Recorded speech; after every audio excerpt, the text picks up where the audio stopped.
Well, tomorrow is a big day for a St. Augustine property that has seen a lot of history, the unveiling of the replica Fort Mose. Here to tell us about the project and remind us how we got here is Julia Gill Woodward. She's the executive director at the Florida State Parks Foundation. Good morning, Julia. Good morning. Thanks for having us. We are also joined by Charles Ellis, Fort Mose Historical Society president and Black Mose Militia member. Good morning, Charles. Good morning. Thank you for having us. Thank you for coming back on the program. So Absolutely. it has been almost 3 decades since this project was first envisioned by the Historical Society.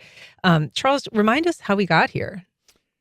Oh, it's been a journey, and a wonderful journey. We got there. The Fort Mose Historical Society and the militia went out on this journey to put together this plan to sort of build the fort. And the saying was that, how can we have a museum and call the museum the fort when the fort is not there? So this journey started back around 2012, and a couple of the militiamen, along with the staff, not the staff, but I guess the board of directors got together and had several planning meetings. It's where we sat down and talked about putting this fort together. And over the years, this has prevailed through a lot of golf tournaments and a lot of other special events that took place. And so this is how it really began to happen and unfold. Yeah. And I mean, we should remind people of the history of this site. It's obviously got a lot of history in St. Augustine, even though the original fort is not there. It was built in 1938. It was destroyed and then rebuilt and then kind of vanished for a while.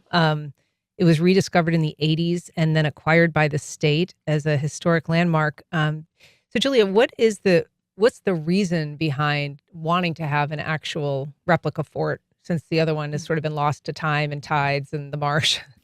Sure. Well, the foundation was able to meet Charles in 2019, and he shared this dream of theirs to one day rebuild the original 1738 fort. And we were so inspired by their dedication and their passion for this dream that we said, what can we do to make this dream a reality? And in 2021, we started looking for grant opportunities through various funders, and we were able to find a grant for nearly $1 million from the Department of State. That really was the catalyst for this entire project. I mean, we're talking about rebuilding the first site of freedom, which was Fort Mose #1. There were 2 Fort Moses, Fort Mose 1 and 2.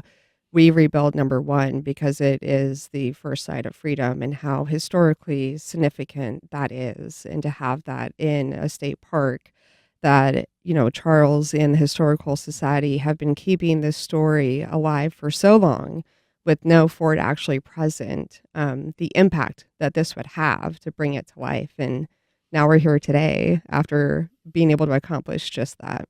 And you say the freedom history of this site. This was North America's first free, legally sanctioned Black community. And it was a destination, a lot of people don't know, Charles, for the Underground Railroad. It was a place that people came for freedom. Absolutely. And of course, I want to make sure that it wasn't 1938, it was 1738. So I think I'm sorry. Sorry. 1738. Yeah, 1738. It was, matter of fact, most people think that the Underground Railroad went north, but actually it went south because in 1738 is when the Flight to Freedom folks from the plantation took this journey to make the trip down to St. Augustine, which then was called Florida.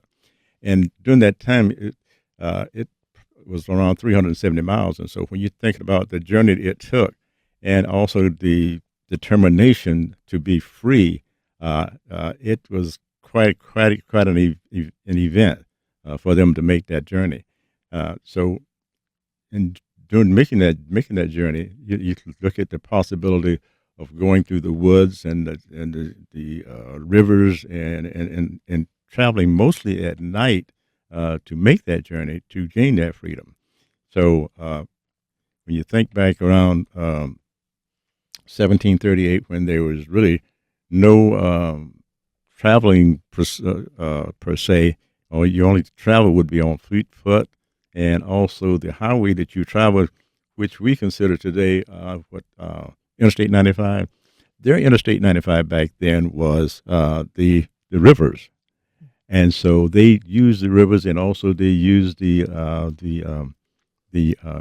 Yamasee and the various indigenous people to make that journey to Fort Mose to gain their freedom back during that time. We have a message from Ed on Facebook saying, kudos for recreating the fort. Looking forward to visiting it. So let's talk a little bit. I mean, this, as we say, has been a long time coming, but now there is a huge celebration planned. The ribbon cutting is tomorrow, and then Yes. it kind of kicks off a whole weekend of events. Can you tell us just a little bit about how you envisioned the way to celebrate this and what the elements are? Well, I think tonight, and I think Julie can allude to most of this, but I think tonight we're going to kick it off with the reception, and that'll happen tonight from 5:30 to 6:30, and of course tomorrow morning will be the ribbon cutting ceremony, and I think that's when all the lights will come on and all the balloons will go up. We won't have balloons or anything like that, but certainly it'll be that moment. It'll be the curtain call, So I'll let Julie talk more about that. Okay.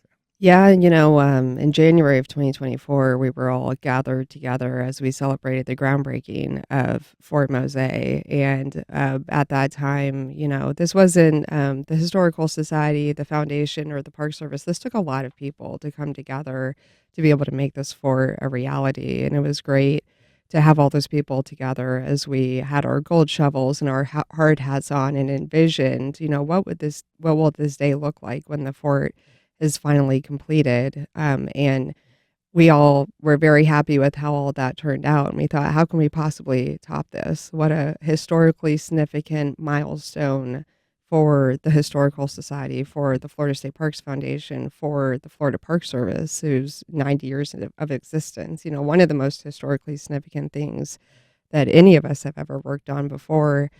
And we really thought about what is the major difference between the groundbreaking and this ribbon cutting. And it's really the celebration that it's here. Mm-hmm. And the Fort Mose Historical Society often says, Viva Mose. It's a way of signing off email chains and whatnot. Long live Fort Mose. So we really adapted that and brought that into the branding for the opening of the fort with, signage and just the overall theme of long live Mose, Viva Mose. So you'll see that a lot as you come to the fort and see the fort actually finished. And because we just have a little bit of time, I should say, I know that there are going to be Friday and Saturday both. Dr. David Nolan is going to talk about the history of Fort Mose. There's going to be performances by African drummers. There's going to be free Ben & Jerry's ice cream. So a lot of cool stuff for people to see and enjoy. Where can they get some information about that? Is this event free? Yes, it is. It's free to the public right after the ribbon cutting ceremony, which is the kickoff of opening of the fort. And then once the fort is opened up, then it opens up to the public. And of course, that's when we have the St. Augustine History Festival kicks in. And of course, that's when we get a chance to allow people to come into the fort and then get a chance to view the fort as well also. Excellent. Well, StAugustineHistoryFestival.com. It'll be a great weekend. Julia, Gill, Woodward, Charles Ellis, congratulations. Thanks so much for being here. Thank you. Yeah, thank you. All right.